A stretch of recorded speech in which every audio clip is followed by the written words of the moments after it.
Greetings.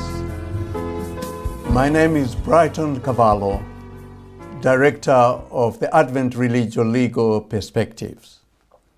I'm here today to cordially invite you to join me prayerfully and carefully to take part in the call for evidence, a form of consultation, which formally is in operation now as we speak, and will close on the 22nd of July 2020. The title of the consultation is The Government's Response to COVID-19, Human Rights Implications. I repeat, it's titled The Government's Response to COVID-19, Human Rights Implications.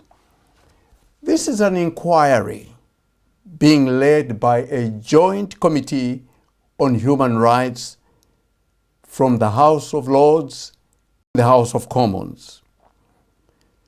I believe this is an opportunity for each one of us to make our voices heard. What they are asking of us is to share with them as a committee what it is that concerned us during this COVID-19 pandemic period. Just before I refer you to our website, I just want us to revisit issues that have been highlighted as a form of a debate during this period to date. I begin by referring you to liberty of conscience and the law. To be or not to be, mandatory vaccinations and more following the COVID-19 pandemic under the guise of Coronavirus Act 2020. I came up with this title after I had received a flurry of emails from individuals, text messages, even phone calls. One of them, in response to this title on my flyer, said, "This is very interesting as it is relevant. I would like to know more on mandatory vaccinations." As a starting point, I would like to show you now two videos. The two speakers raised the issue of mandatory vaccinations, among other things. I will now begin with the first speaker, a lady. Hear her attentively. Hey Health Seekers, it's Kate Shamarani here, natural nurse in a toxic world. And as of the 27th of April 2020, the laws have changed in the UK with regards to consent and whether you can be forced to have mandatory treatment under the Public Health Control of Infectious Disease Act of 1984. And what that means is this act is there to protect the public from contagious and infectious diseases. Now, what's come into play when that came in, and all the rules were changed on April 27th, 2020, there's no more confidentiality. So normally when you went and spoke to your health practitioner about anything, that was in confidence, it couldn't be repeated. Well, that's gone. So when you tell them what you've got, or if you've got anything, they can tell everybody now. So your confidentiality is gone. The second part of that is that those suffering will be forced to have treatment. And you'll be forced to be an inpatient if that is deemed appropriate. And you could be forced treatment. So you could be forced to have the vaccine that they're talking about. If you are at risk of contaminating anyone else, you can be detained and forced treatment. So under those, you have to submit to a medical examination. You can be removed from your home and detained and quarantined. And that's not just you, that's everyone in your home, your children, your partner, your parents. You have to provide all information upon request. That means you can be completely interrogated. You have to provide it all. You will be decontaminated and you'll be forced to wear the clothing that they want to give you. They can restrict all your movement. They can tell you where you can go, where you can't go. So you'll be completely controlled. Now your possessions, anything that you've touched, if you've got it, can be retained, quarantined, and it can be destroyed. Every single thing you've touched that's in your house, all your property, your pets, everything can be detained, quarantined, and destroyed. Others that have been in contact with you have to provide all information. They also have to say what they've touched, what they've been around, everything. Buildings that you own, be it your work, your private buildings, can be forced to be closed. If it's mobile things like cars, etc., they can be quarantined. If it's your buildings, your home, they can be destroyed. Completely destroyed. So that is, if you're contaminated, every single thing that you own, all your possessions, your furniture, your clothing, everything that's in your home, everything you've touched, your building will be destroyed. No notice needs to be given for you to be taken and detained. You'll get no prior notice. The police have got incredible powers here. They can arrest you for certain offences that are just from nothing. So what is an offence? It's an offence to say, I don't want that vaccine, without giving a reasonable answer. So you could say, I don't want it, it might harm me, or it's poison. But that might be deemed unreasonable, so you'll be under arrest. You've committed an offence. If you try and stop them from doing their work, what they're doing, or you resist what they're doing, if anyone else is being removed and you try and resist, you'll be slapped with a £5,000 fine. Every day that fine isn't paid, it goes up. The only person who can get you out of your detainment is a judge. All of these apply to all of us, the people. Doesn't matter how much money you've got. You cannot prosecute. If you're on the streets and the police deem you to be contaminated or at risk, you can be removed from the street and taken to these detention centres without your family knowing. They won't know where you've gone. That's literally a police state where you disappear, like what we used to hear in some of the South American countries of years gone by. You'll just disappear. Who's exempt from all of this? Who's exempt from that? The Crown and Her Majesty. Not sure what to quite make of any of that. It's pretty brutal. They used this for TB, I believe. One has to ask. I've talked all about this pandemic, scandemic, a virus that was genetically modified in a lab. Was it added to vaccines? The mandatory vaccines in Wuhan, December 2019. Was it added to the flu vaccines that were given here? But what makes people sick? We've talked about it often. Can't say it on here because this will get removed. So when that gets ranked up, are we going to see people having all these symptoms? The pulmonary edema, all the symptoms of altitude sickness that match the symptoms of this virus. And then everyone can be detained. You've got to wonder why they have all the FEMA camps that they've had ready in America for years, ready.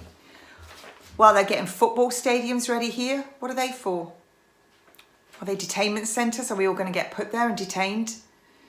Why are they getting all these Nightingale hospitals ready for? All of the laws have been changed. So there you have it. Looks like we're really moving into possibly the New World Order, and a controlled depopulation.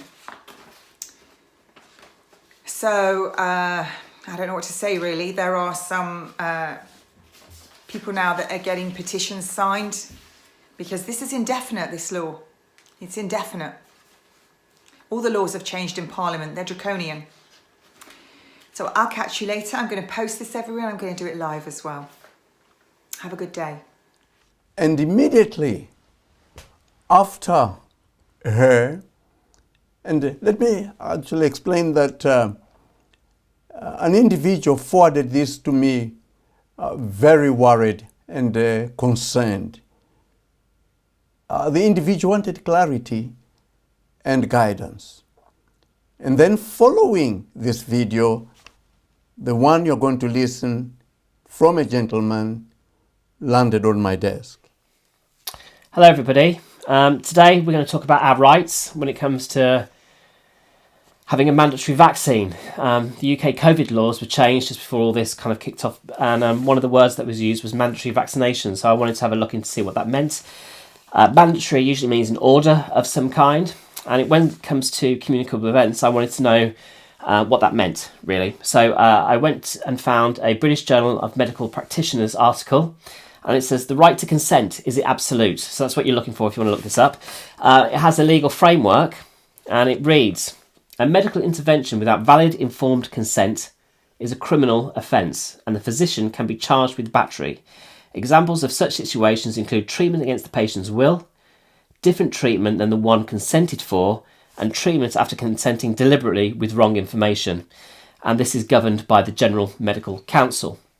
So, that's the understanding of informed consent. You have to be told the correct information, the side effects, everything that's associated with it, everything that you want to know about it, and give your consent knowing all of that. If they've lied to you, if they do it without your permission, they've committed a criminal offence. Okay, that's how it was before the COVID-19 happened. Then it talks about what happens about protecting the public against infectious diseases, which COVID-19 is one. Okay, and things slightly start to change now. In order to protect the public from contagious infectious diseases, the Public Health Control of Disease Act 1984 regulates notification of diseases and mandatory treatment of conditions such as tuberculosis. The individual's rights to consent is severely restricted in two areas. Firstly, information about the patient's diagnosis has to be given to the relevant authorities, so that's confidentiality. So if you wanted to talk to a doctor in confidence, that's gone out the window now because they can discuss you with anybody. Secondly, patients suffering from communicable diseases can be forced to take their medication by supervised administration or involuntary inpatient treatment. So you can be forced to take your medication. That's a vaccine. And it cites here that in the North Manchester General Hospital, the act was used to prevent the spread of TB to the wider public by forcing treatment onto an individual who was not compliant.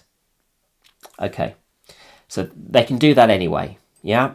So under COVID-19, so what's happened? So I looked up the Control of Disease Act 1984 and I printed it out, and it's here. And it deals with, for the first half of it, infectious diseases coming through ports, airports, by ship and all that kind of stuff. Once you get past that, you'll find the domestic stuff, how it applies to us as people, our property and our things.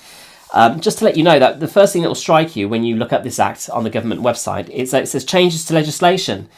And this has been updated on the 27th of April 2020, so just a day or so ago, and it's come into force on that day. So this is applicable from now. This is in operation now. Okay, so what can they do to us and stuff? So this concerns essentially, these orders can be given by a justice of the peace in relation to a person. If they suspect a person to be infected or contaminated, i.e. haven't had a vaccine, the infection or contamination is one which prevents and could present significant harm to human health. There is a risk that the person might infect or contaminate others, and it is necessary to make the order in order to remove and reduce the risk. Okay, so that's why they're doing it. So what happens to us? So we have to submit to a medical examination. We can be removed to a hospital or other suitable establishment, taken from your home and taken to a hospital or other detention centre area. Be detained in a hospital or other suitable establishment.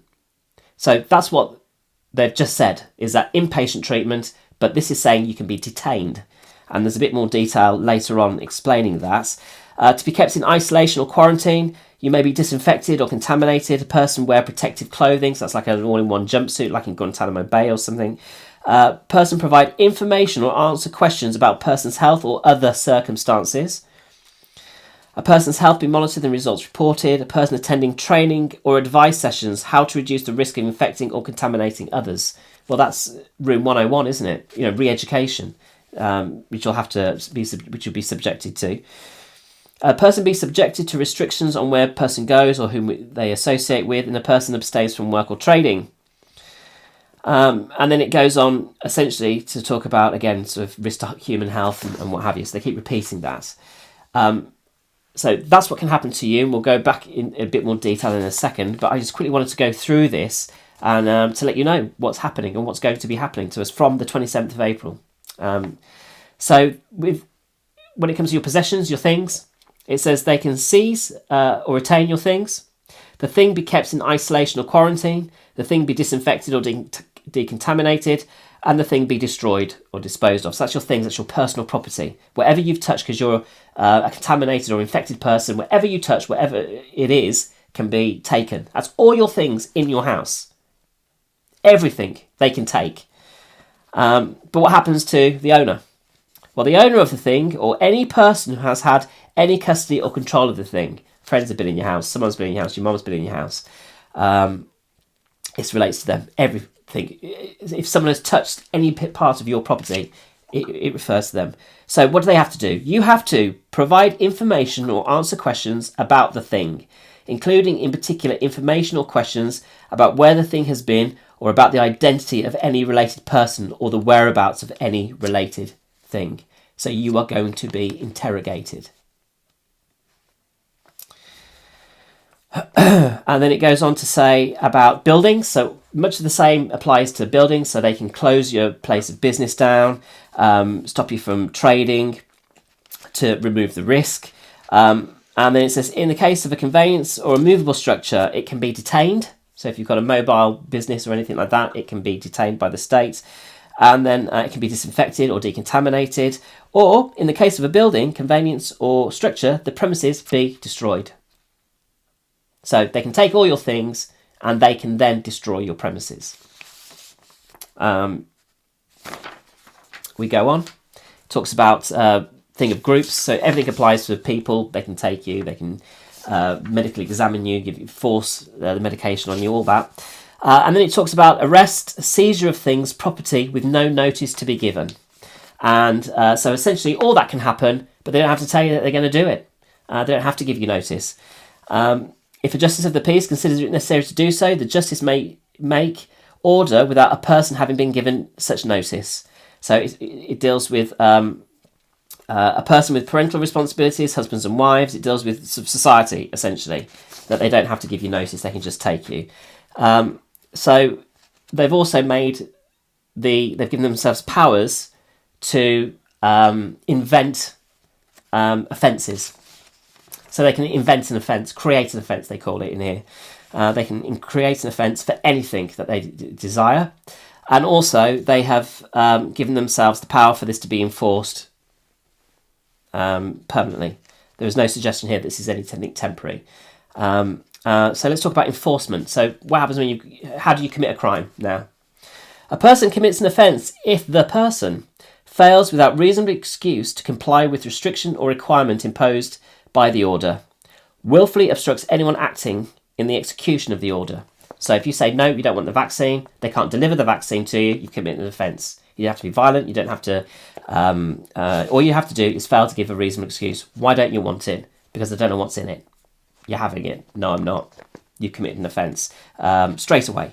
Willful obstruction is just trying to stop them from delivering it to people, I guess, or you yourself, so you commit an offence again.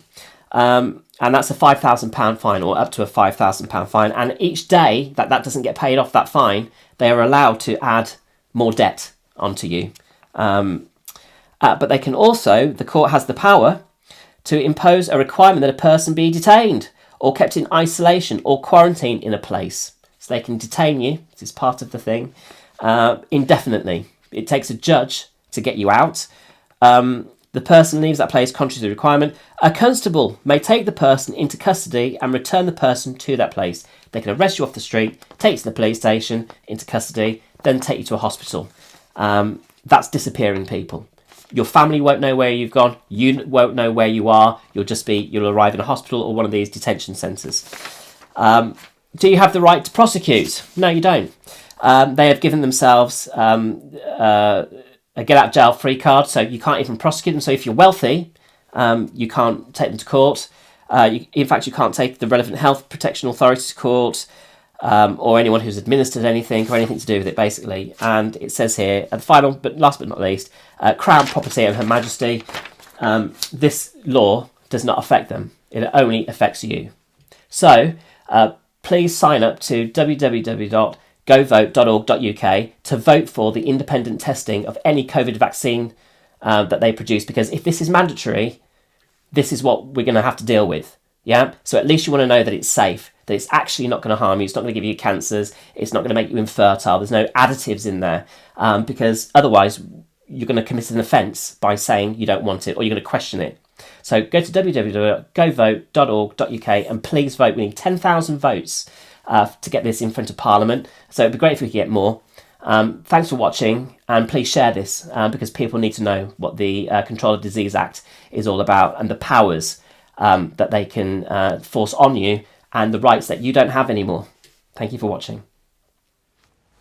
If you listen to both, I could summarize the contents of both of them in 5 areas. Number 1, that the Public Health Control of Disease Act 1984 changed on the 27th of April 2022. You were now likely to be forced to take vaccinations. 3, the doctor and patient relationship and confidentiality was no longer. 4, you could be detained, not only you, but your entire family. Your belongings confiscated and destroyed. And finally, if you challenged the powers that be to what was the contents in the vaccine, that would be classed as an offense. Both then rallied their listeners to petition the government. I decided to turn to the government just to find out what they themselves had to say on the issue of mandatory vaccination. I have 2 videos. The first, which was done at number 10 Downing Street during the briefing conference on the 4th of May 2020 by the Honorable Matt Hancock, the Secretary of State for Health and Social Care. This is what he had to say. On the question of whether to make it compulsory, I think that the extent of the public's reaction to following the lockdown shows that we will be able to achieve very, very high levels of vaccination without taking that step. And so our task is to ensure that it is, in the first instance, we support the science as much as possible. That was on the 4th of May. But listen to what this time he is saying at number 10 Downing Street, the same place, but this time flanked by his advisors, who also commented. The question was asked by a member of the public. Asks, if a vaccine is developed, will it be mandatory? And if not, how will you bridge the difference of opinion between those who believe it necessary and those who do not? Well, Finlay, the first point to make is that we're doing everything we can to get a vaccine. And we will only recommend a vaccine if it is safe. And that means that if we get a vaccine, and I very much hope that we will, and we're working incredibly hard for that, and people are asked to vaccinate, to take that vaccine, then they absolutely should, because we'll only do it on the basis of clinical advice that it's safe. The question of whether it's mandatory is not one that we've addressed yet. We're still some time off a vaccine being available. But I would hope, given the scale of this crisis and given the overwhelming need for us to get through this and to get the country back on its feet, and the very positive impact that a vaccine would have, that everybody would have the vaccine. Can I add an additional point on that, which is essentially a technical point? If you think about vaccines, there are a lot of different sorts of vaccines, but you can broadly use them in two ways. The first way, the way which everybody thinks about, is as an epidemic modifying vaccine. This is you give it to the whole community, rather like MMR, and that protects everybody from getting these infections. But the other way you can use a vaccine is that you can use it as a disease modifying vaccine. You give the vaccine to those people who are most at risk. And you might do this because there isn't enough vaccine, so you'd want to protect the people who are most vulnerable, or you might do it because it's a partially effective vaccine that can stop people dying, but is not enough to stop the transmission of the virus. And in that case, you would give it to a much smaller number of people. Now, clearly, in that second group, you are absolutely doing it only to protect the person who is being vaccinated. And if they choose not to have that protection, it doesn't affect anybody else. That is simply their choice. But then they obviously are denying themselves the protection that this kind of vaccine could provide. Thanks very much, Chris. John? Well, Secretary of State, just a more general observation about vaccine programmes, that the most successful vaccine programmes tend to be by consent. So what really matters is clear explanation of the benefits and risks, any risks that are associated with the vaccine, and a really good system to make the vaccine available to everybody who needs it. So although some countries have adopted mandatory programmes, the most successful programmes tend to be done on the basis of consent, good information, and good delivery mechanisms. But clearly, mandation is there, can be used in some instances. This video you have heard was on the 21st of May, 2020. This time he seems to leave the door wide open. He does not commit himself. But his two advisors brings in the element of consent before anyone is administered vaccination. Very interesting. But then, as I moved on, I have heard from two individuals from the public about mandatory vaccination and the response from the government. I decided to look out for what is the comment from the lawyers on this issue. I was fortunate to have found out one particular barrister who really impressed me, and I think many others. This was Barrister Louise Hooper. In her article, which was posted online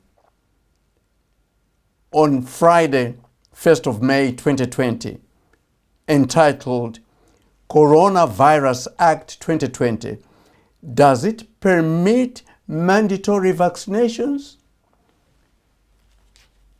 Louise Hooper of Garden Court Chambers explained it this way, that social media concerns that changes to the law mean that the government has the power to force vaccines or medication on you are wrong and unfounded.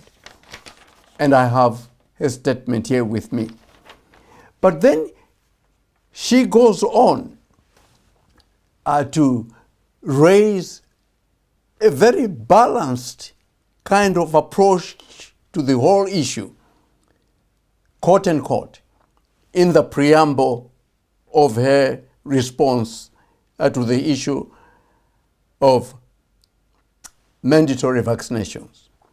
There are multiple human rights and civil liberties implications, both globally and domestically, arising from the response to COVID-19 and the current crisis. Some of them are very real and concerning. Others are scaremongering and simply not true. To me, she brings that balance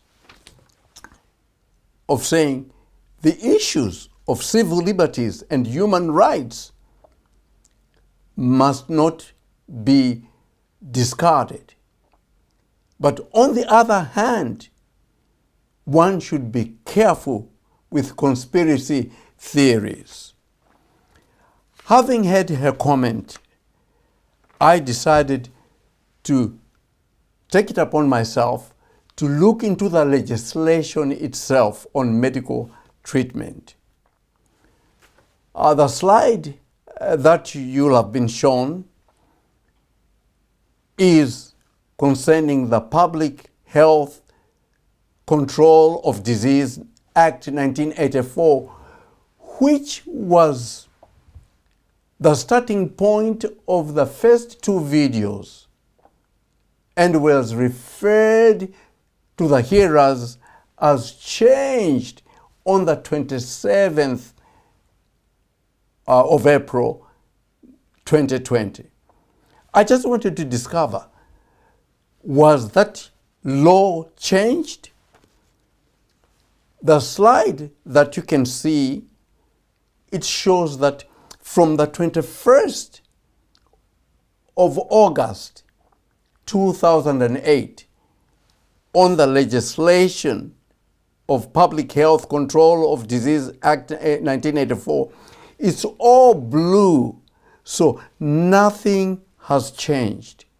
Therefore, discounting that on that day of 27th, as alleged by the first video, April this year, the law had been changed. Because if I may read to you, under medical treatment, it categorically said you did not need to be vaccinated. And I will show you, possibly even now, a larger picture to prove my point. But this was the 1984 piece of legislation. How about coronavirus as it is now? When I turned to it again, it's all blue, confirming that on the question of medical treatment, the law still stands. The only way you could change it would mean that the UK government changes the entire law itself, because under Coronavirus Act 2020, updated on the 25th of March 2020, it is the same as recorded from the Public Health Act of 1984, proving our point that in terms of mandatory vaccination, nothing has changed. But what is interesting, if I may mention, to underpin my argument, I went to the landmark chambers, Public Health and Public Law. You'll see this slide. I want you to just focus on the point beneath the section 61, a quotation which says, Thus, a person can be isolated and offered appropriate treatment and kept in isolation until the risk of infection is reduced, but cannot be required to accept any medication which is offered. So both legislations to this very day, in terms of medical treatment, you cannot by law be forced to take vaccination. But if you go further, something interesting took place on the 25th of March. And as I followed it through, from the Public Health Act 1984, it registered. And I found that it also is highlighted on the Coronavirus Act 2020. The slide you're going to be shown, it says changes to legislation results. Oh, so something not on the 27th of April about mandatory vaccination, but on the 25th of March 2020 something changed. What did that entail? The changes that took place had to do with burials and cremations.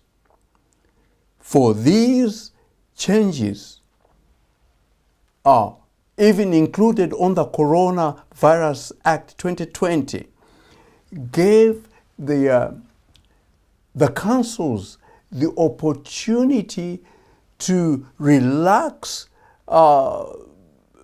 their regulations to speed up the either cremating or burying of the dead for a short while or for a little while until the COVID-19 is limited or is over. Another issue that has come up and showing, among other people, great concern is that of testing, tracking, and tracing. Here again, during the 4th of May 2020, number 10 Downing Street briefing, the Secretary of State, Honorable Matt Hancock, came up with this briefing, and I want you to listen carefully. The app, which takes full consideration of privacy and security, has already been tested in closed conditions at an RAF base, and today I can announce the next steps. From tomorrow, we will begin to pilot test, track and trace on the Isle of Wight, starting with health professionals and rolling out this week to all citizens. I would like to follow that comment with all other issues that you have heard by referring you back to Barrister Louise Hooper. Her preamble and even the conclusion of the whole debate as we go now into taking part in the call for evidence should be able to give us a perspective of how we should respond if left in any doubt. In her article, she concludes of the 1st of May 2020, it is clear that mandatory medical treatment and vaccination are explicitly prohibited by the Act.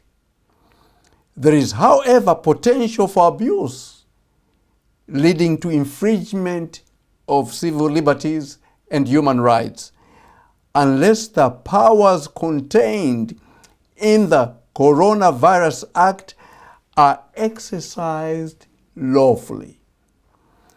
The YouTube video, the very first one you saw, whilst correctly identifying some of the powers above, failed to refer to all to the limitations on those powers. In other words, the first videos you saw at the first instance raised the issues, but they failed in pinpointing exactly what it is that they were leading. But then she goes on. Powers under the Act are restricted to those circumstances where the exercise of power is proportionate and necessary, and for the shortest time possible. What is reasonable, proportionate, and necessary is likely to change over time and is open to interpretation. For example, it may well be proportionate measure for the state to detain an infected person who refuses to self-isolate until they are no longer infectious, to prevent that passing on a disease which may kill another person. That said, however, to me this is crucial, serious questions remain whether the UK's response generally has been sufficient in light of the known threat to life under Article 2 of the European Convention of Human Rights. The underfunding of our health services, the lack of PPE for medical staff and care workers, general lack of preparedness, and the apparent disproportionate impact on BME communities, abuses of power in respect of health protection, coronavirus restrictions, England Regulations 2020, have all arisen. If contact tracing apps are introduced, there may be additional significant concern as to the use of data from those apps to determine reasonable suspicion under the legislation, particularly given the potential for bias. As with any legislation dramatically affecting civil liberties, there is need, and this is where, to me, it's key, there is need for vigilance to ensure the state does not overstep boundaries, and an effective remedy when it is to do so.